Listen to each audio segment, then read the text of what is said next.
আসসালামু আলাইকুম বন্ধু, কেমন আছো তুমি? ওয়ালাইকুম আসসালাম বন্ধু, এই তো আলহামদুলিল্লাহ ভালো। তুমি কেমন আছো? আলহামদুলিল্লাহ। তো বন্ধু, তোমাকে একটা প্রশ্ন জিজ্ঞাই। হ্যাঁ হ্যাঁ, অবশ্যই, কেন না। বন্ধু, কথা হচ্ছে তিন ফল নিয়ে। পৃথিবীতে এত এত ফল থাকতে আল্লাহ তাআলা সেই তিন ফল নিয়ে কেন সূরা আবিষ্কার করলেন? আর কেনই বা মহান আল্লাহ তাআলা জলপাই নিয়ে এত কথা বলছেন? ও বন্ধু, এই কথা। আচ্ছা ঠিক আছে, তাহলে তোমাকে আমি বলছি। হ্যাঁ, চলো। সময়টা তখন মক্কার এক ক্রান্তিকাল। মানুষ তখন নিজেদের শ্রেষ্ঠ ভাবত, কিন্তু তাদের কাজ ছিল পশুর চেয়ে অধম। কুরাইশরা তাদের বংশমর্যাদা, শক্তি, কাব্য প্রতিভা আর ধন সম্পদ নিয়ে প্রচন্ড অহংকারী ছিল। তারা মনে করত আমরাই শ্রেষ্ঠ, আমাদের উপরে কেউ নেই। কিন্তু তাদের এই শ্রেষ্ঠত্ব ছিল কেবল শরীরের, কেবল ক্ষমতার। তাদের আত্মা ছিল মৃত। তারা নিজেদের কন্যা সন্তানকে জীবন্ত কবর দিত, সামান্য কারণে বছরের পর বছর যুদ্ধ করত, আর পাথরের মূর্তির সামনে নিজেদের কপাল ঠেকাত।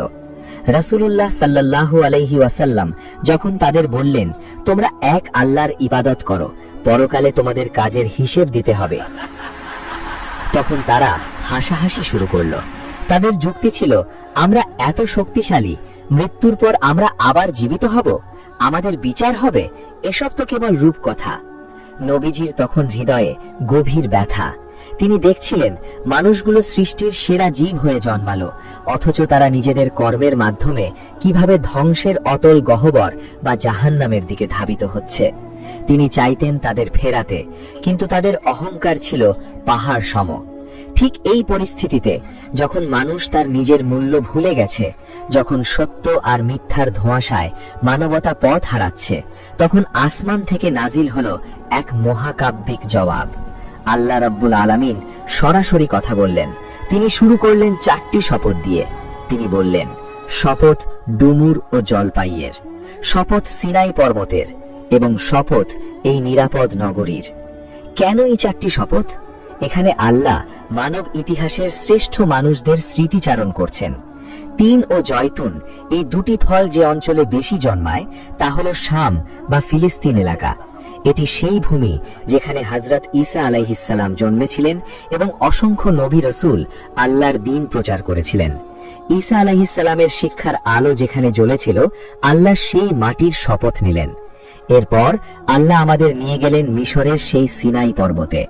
ভাঙুন সেই দৃশ্য, অন্ধকার রাত, পাহাড়ের ওপর একাকী দাঁড়িয়ে আছেন হযরত মূসা আলাইহিস সালাম। চারিদিকে পিন পতন নীরবতা। হঠাৎ সেই পাহাড়ে আল্লাহর নূর বা তাজাল্লি প্রকাশ পেল।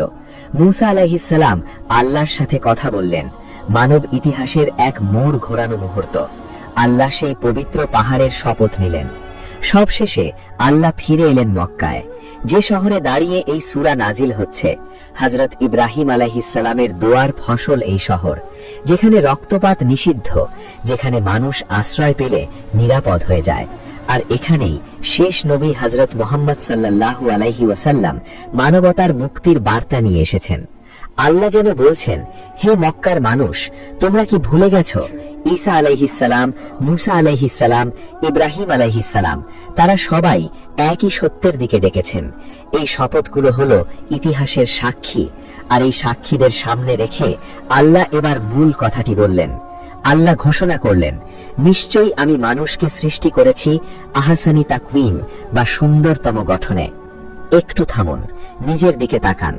আল্লাহ এই মহাবিশ্বে গ্যালাক্সি বানিয়েছেন, বিশাল সমুদ্র বানিয়েছেন, বিশাল পর্বতমালা বানিয়েছেন, কিন্তু তিনি কোনো কিছুকেই বলেননি যে তিনি সেটাকে সবচেয়ে সুন্দর করে বানিয়েছেন। এই উপাধি তিনি কেবল আপনাকে দিয়েছেন, আমাকে দিয়েছেন, মানুষকে দিয়েছেন। তাকওয়িম মানে কেবল চেহারার সৌন্দর্য নয়, এর মানে হলো শারীরিক ও মানসিক ভারসাম্য। একটা প্রাণী জন্মের পর থেকেই হাঁটতে পারে, কিন্তু তার বুদ্ধি বাড়ে না। মানুষের শিশু অসহায় হয়ে জন্মায়, কিন্তু বড় হয়ে সে পৃথিবী শাসন করে। মানুষের পিঠ সোজা, সে আকাশের দিকে মাথা উঁচু করে দাঁড়াতে পারে। তার আছে আকল বা বুদ্ধি, তার আছে কলব বা হৃদয়, তার আছে ভালো ও মন্দের পার্থক্য করার ক্ষমতা। আল্লাহ যেন বলছেন, হে মানুষ, আমি তোমাকে সৃষ্টির মাস্টারপিস হিসেবে বানিয়েছি। তুমি আমার বিশেষ যত্ন দিয়ে তৈরি। তোমার ভেতরে আমি আমার রূহ ফুঁকে দিয়েছি। নবীজি যখন এই আয়াতগুলো তেলাওয়াত করতেন, তখন সাহাবীদের চোখে পানি চলে আসতো। তারা অনুভব করতেন, আমরা কত দামি, আল্লাহ আমাদের কত ভালোবেসে বানিয়েছেন। কিন্তু গল্পের এখানেই শেষ নয়। ঠিক পরের আয়াতেই নেমে আসে এক ভয়াবহ সতর্কবাণী। আল্লাহ বলেন, অতঃপর আমি তাকে নামিয়ে দিয়েছি হীনমন্যদের চেয়েও হীনতম স্তরে। কি ভয়ঙ্কর কথা, যে মানুষকে আল্লাহ একটু আগে সর্বোত্তম বললেন, তাকেই আবার সর্বনিম্ন স্তরে নামিয়ে দিলেন। কেন? কল্পনা করুন, আপনার হাতে বিশ্বের সবচেয়ে দামি এবং উন্নত তথ্য প্রযুক্তির একটি যন্ত্র আছে। এখন আপনি যদি সেটাকে হাতুড়ি হিসেবে ব্যবহার করেন, তাহলে সেটার কি দশা হবে? ওটা আবর্জনায় পরিণত হবে। মানুষের অবস্থাও ঠিক তাই।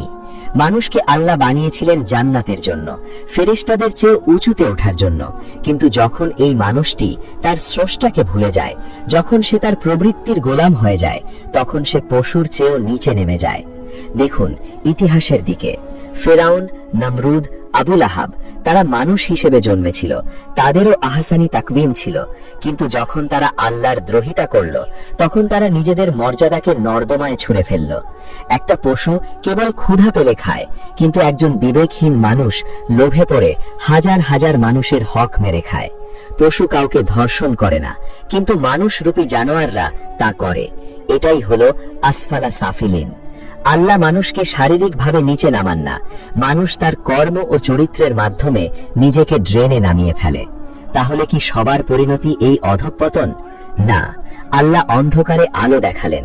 তিনি বললেন, তবে তারা ছাড়া যারা ঈমান এনেছে এবং সৎকর্ম করেছে। এখানে আল্লাহ দুটি শর্ত দিলেন, ঈমান এবং সৎকর্ম, অর্থাৎ স্রষ্টার সাথে সম্পর্ক ঠিক রাখা এবং সৃষ্টির সাথে ভালো ব্যবহার করা। যারা এই দুটো জিনিস আঁকড়ে ধরে, তারা বার্ধক্যে শরীর বেঁকে গেলেও, চামড়া কুঁচকে গেলেও আল্লাহর কাছে আহসানি তাকওয়িম বা সর্বোত্তম হিসেবেই থাকে। তাদের মর্যাদা কমে যায় না, বরং বাড়ে। আল্লাহ তাদের জন্য রেখেছেন অশেষ পুরস্কার, যার কোনো কাটাছাটা নেই, যার কোনো শেষ নেই। ভাবুন তো হযরত বেলাল রাদিয়াল্লাহু আনহুর কথা। তিনি ছিলেন একজন কৃতদাস, কালো চামড়ার মানুষ। মক্কার সমাজ তাকে পায়ের নিচে রাখত।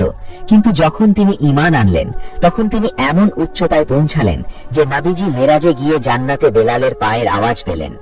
ঈমান মানুষকে আসফালা সাফিলিন থেকে আহসানি তাকওয়িমে তুলে আনে। গল্পের শেষ অংশে আল্লাহ মানুষের বিবেককে প্রশ্ন করলেন, এরপরও তোমাকে বিচার দিবস সম্পর্কে অবিশ্বাসী কি করে? এবং শেষ আয়াতটি হল এক অকাট্য যুক্তি।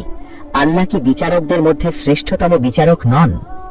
গল্পের মতো করে ভাবুন, একজন মানুষ সারা জীবন অত্যাচার করলো, মানুষ খুন করলো, আরাম আয়েশে কাটালো আর মারা গেল।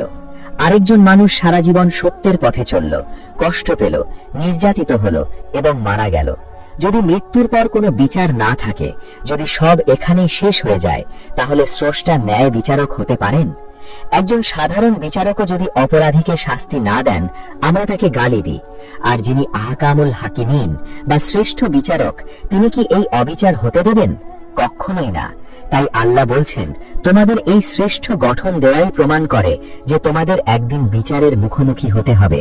কারণ পশুর বিচার নেই, কিন্তু মাস্টারপিস মানুষের দায়িত্ব ও জবাবদিহিতা আছে। সূরা ৩ কেবল কিছু ফলের কসম বা ইতিহাসের গল্প নয়, এটি আয়নার মতো। এই আয়নার সামনে দাঁড়ালে আমরা নিজেদের দেখতে পাই। আজ আমরা নিজেদের প্রশ্ন করি, আল্লাহ আমাকে সৃষ্টির সেরা হিসেবে বানিয়েছেন, কিন্তু আমি কি আমার কাজ দিয়ে, আমার চরিত্র দিয়ে সেই সম্মান ধরে রেখেছি, নাকি আমি মিথ্যা, ধোঁকা, অশ্লীলতা আর হিংসার সাগরে ডুবে নিজেকে পশুর স্তরে নামিয়ে ফেলছি? যে কোনো মুহূর্তে মৃত্যু আসতে পারে। সিনাই পর্বতের সেই শপথ, মক্কার সেই পবিত্র মাটি, সবাই সাক্ষী দিচ্ছে যে সত্য সমাগত। আসুন আমরা আমাদের আহসানি তাকওয়িমের মর্যাদা রক্ষা করি। আমরা যেন সেই দলের অন্তর্ভুক্ত হই যাদের জন্য আল্লাহ অফুরন্ত পুরস্কারের ঘোষণা করেছেন। আল্লাহ আমাদের সবাইকে মানুষের প্রকৃত মর্যাদা নিয়ে বাঁচার তৌফিক দান করুন। ও, এই ব্যাপারটা হলে হ্যাঁ, এই জন্যে মহান আল্লাহ তাআলা 3 ফল এবং জলপাই নিয়ে কথা বলেছে।